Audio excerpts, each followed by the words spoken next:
Welcome back to Journeys to the Ice, the podcast of the Antarctic Research Centre. I'm Matthew Wood. Coming up in this episode... The interesting thing that I was looking for was how high can you put CO2 before Greenland really starts to melt away? Or in other words, is there a threshold on Greenland stability based on the concentration of CO2 in the atmosphere? As the planet feels the heat of persistent anthropogenic greenhouse gas emissions, all eyes are on the polar regions, where global warming deals the hardest blow.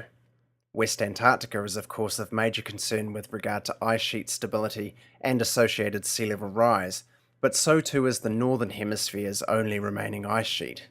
During the Holocene, the Greenland Ice Sheet has been a stable, self-sustaining relic of the last ice age, but rising atmospheric carbon dioxide concentrations are putting this stability at risk. Jeremy Fyke of the Antarctic Research Centre is harnessing the processing power of supercomputers to run a coupled climate and ice sheet model that is simulating the behaviour of the Greenland ice sheet in a high-CO2 world and quantifying the specific climate thresholds for its collapse. Jeremy recently fielded a few of my questions via Skype from his current research base at the offices of the Climate Modelling Group at the University of Victoria in British Columbia. Welcome, Jeremy, to Journeys to the Ice. It's really good to have you as our first Skype-based interviewee. It's good to be here.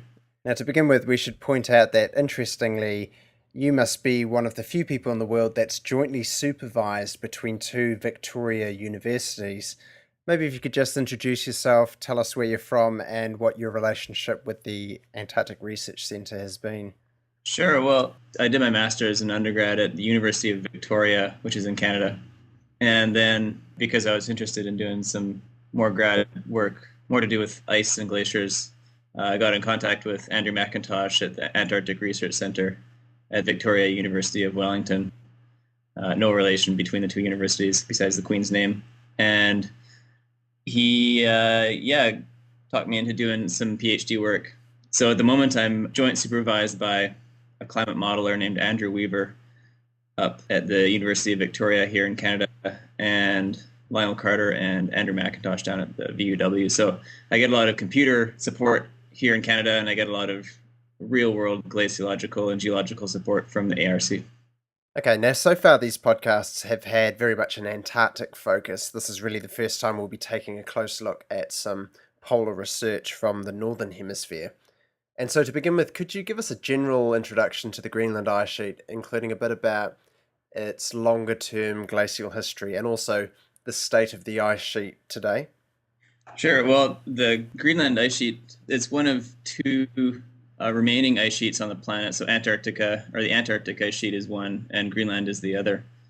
Greenland's a fair bit smaller than the Antarctic Ice Sheet, so it's probably like 1/10 the size in terms of ice volume, and it's also quite a bit smaller in area. In terms of its history, it's still a bit of an open question as to when it actually formed, although for sure it was around in full form as of about 3 million years ago or so. But there's some really interesting records of ice rapid debris, so drop stones carried out by icebergs coming off the east coast of the island of Greenland up to about 25 million years ago. So it looks like there was some significant ice around even then, when carbon dioxide was quite a bit higher than it was even today. It's an interesting question as to when really the full ice sheet formed, whether it was 30 million years ago or 3. People think the ice has existed pretty much in full continental form for about the last 3 million years. But that being said, it looks like it also has varied quite a bit in volume as the Earth's orbit has changed and CO2 levels have gone up and down in response to that. So, for instance, people have drilled ice cores down through the ice and found records of things like boreal forests that were then run over by the ice within the last couple million years. So that goes to show that Greenland has really oscillated between really full ice coverage and reduced ice coverage to some extent. In terms of humans' influences on the Greenland ice sheet, within the last 10 years, people have observed a huge increase in melting, so melt extent over the ice. There's also a measured drop in the ice volume although it's not clear whether that drop in volume is due to changes in the atmosphere or changes to the ocean. So there's a contribution from both of these neighbors of the ice sheet, which are causing the ice to drop in volume. But there is a big change in volume, whether that's strictly due to anthropogenic or human influences, or whether that's just due to sort of long-term climate variability is sort of yet to be seen. And I guess that's one of the strengths of applying a climate model coupled with an ice sheet model. You can start to tease out what's causing at least this recent change to the Greenland ice volume and how things might evolve in the future.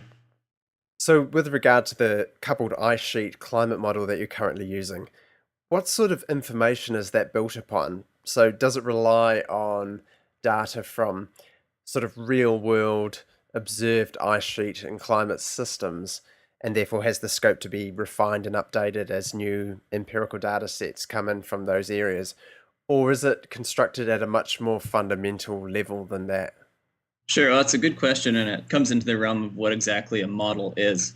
A model is something that simulates something else. So, say I want to examine how a ball flies through the air, I could go out and observe balls flying through the air, or I could make a computer model of how a ball behaves when it's thrown and travels through the atmosphere. And in that case, I wouldn't have to go out and look at people throwing balls around. I could just use the computer to simulate it and explore that system with computers. So it's the same thing what I'm doing with the Greenland ice sheet and the coupled climate ice sheet system. Instead of me going out or other people going out and observing it, what you can do is use sort of the underlying physics of how ice flows and how the climate operates to explore the system without actually relying heavily on data. Although the data is really important for me to judge whether the model is working or not and how well it's performing. The Greenland ice sheet in the model is really evolving according to the basic physical principles of how ice flows and how, for example, snow responds to changes in temperature. So it's not reliant on data per se, although it's very important to have data around to validate the model. Now, the main variable in your model scenarios is atmospheric carbon dioxide concentration, and this is usually quantified as multiples of the pre-industrial level. So, what was the pre-industrial atmospheric CO2 concentration? And to put that value in context, what is the present day level? CO2 concentrations are usually measured in something called parts per million by volume. So it's if you take a million liters of air, before humans were around, about 280 parts of those million would be CO2. So about 280 ppmv is the units. So it's a relatively small fraction of the total volume of air, but it's an important fraction because the CO2 is radiatively active in the atmosphere, so it traps heat.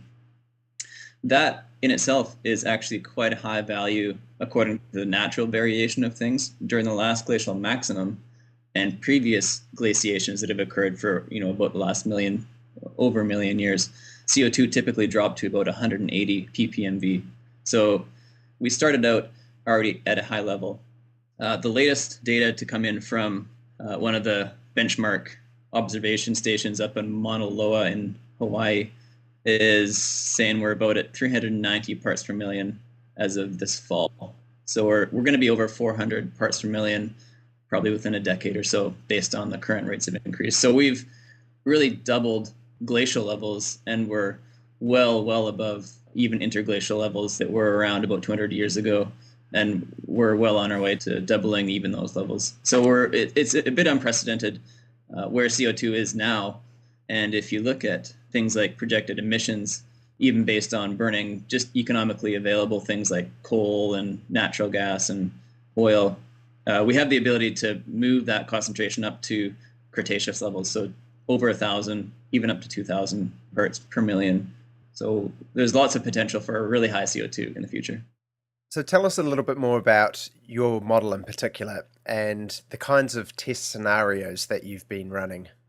The tool I have to play with is a climate model that's what's called coupled to an ice sheet model. So the advantage of that is within the climate model, you can change things like the CO2 levels. And because it has a simulated atmosphere, that atmosphere and the rest of the system can change concentrations of CO2 into things like surface air temperature and changes in precipitation, which then are really the important things that ice sheets care about.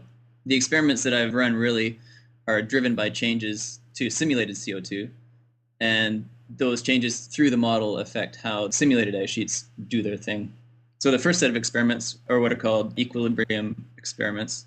What those are meant to do is just see how sensitive the Greenland ice sheet, in this case, how sensitive that is to different CO2 levels. So the interesting thing that I was looking for was how high can you put CO2 before Greenland really starts to melt away? Or in other words, is there a threshold on Greenland stability based on the concentration of CO2 in the atmosphere? So that was the first set of experiments that I did. The second one was kind of similar, but instead of specifying concentrations of CO2, what I did was force the model with emissions of carbon into the atmosphere. The climate model can take emissions of carbon, so in other words, what's coming out the tailpipes or factories or what humans are emitting. It can take that value and turn it into a concentration in the atmosphere. Sort of like if you turn on the taps in the bathtub, you can fill this carbon bathtub with carbon, and you can watch how high the bathtub goes based on how hard you turn the taps on. So that was kind of the purpose of those transient simulations, was to see what thresholds on ice sheet stability existed based on emissions and not concentration. So similar but different. And then the final set of experiments was, so say Greenland disappears completely. For some reason it melts away. How hard is it for Greenland to regrow again? So in other words, how low do you have to drop CO2 before you can actually get mountain glaciers turning into a full ice sheet and growing out over the plains? So those are the three sets of experiments that I was working on, then sort of the philosophy of why I decided to run them. So the study is fairly comprehensive, obviously, and of course it's still ongoing. It's yet to be published. But what do you think at this stage are some of the most significant preliminary results to come out of the model? Well, what was interesting for me was a couple things. First of all, any model results are pretty model dependent. So there's other models out there that have tried the same things as this model, and they've gotten slightly different results. And that's interesting because you can compare how the two models operate and start to discern things about how you're simulating the system. So that was interesting. That's a little bit more technical. In terms of the scientific results that the model came up with, what was interesting for me is that it really simulated a large-scale threshold on Greenland stability between about 2 and 4 times pre-industrial levels. So if you bring up CO2 to between about 540 and roughly 1,000, Greenland really drops in volume. That equates to about 5 to 7 meters of sea level rise. So it's a significant thing worldwide if all that ice turns into ocean water instead. That was an interesting result. Another result that the model brings up is that if you prescribe these transient emission scenarios, what happens is the Earth's temperature really increases rapidly as we emit.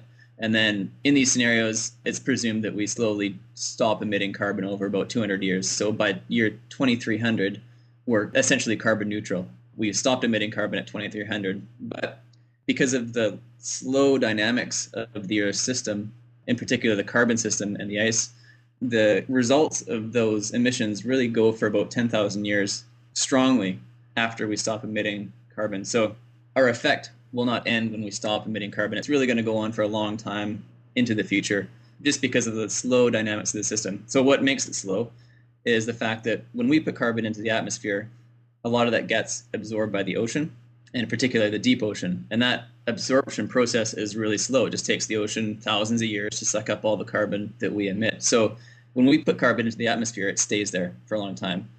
Because it stays there for a long time, it affects the ice sheets for a long time.